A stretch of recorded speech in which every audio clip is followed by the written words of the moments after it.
ఎంత కష్టపడ్డా చేతిలో డబ్బు మిగలడం లేదు. రోజు అదే పని, ఒకటే జీతం. ఇదే నా జీవితం అంటే? రవి, డబ్బు సంపాదించడం కష్టం కాదు. కానీ దాని గురించి మన ఆలోచనల్లో మార్పు రావాలి. నువ్వు పని చేస్తున్నావు, కానీ నీ విలువ పెరిగే పనిలో ఉన్నావా? ఏం చేయాలి సార్?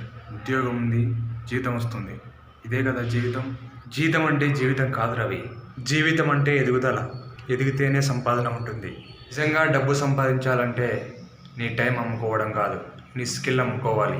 మనిషి రోజుకు 12 గంటలు పనిచేసి 500 సంపాదిస్తాడు. ఇంకొక మనిషి 4 గంటలు పనిచేసి 500 సంపాదిస్తాడు. ఆలోచన విధానం అంటే జీతం మీద ఆధారపడకూడదా?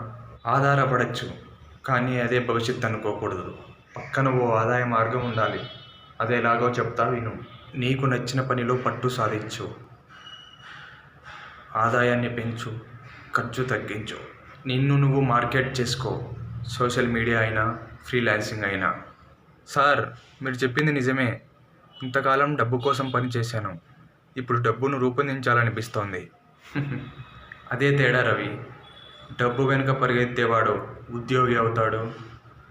డబ్బున వెనకాల పరిగెత్తేలా చేసిన వాడు నాయకుడు అవుతాడు.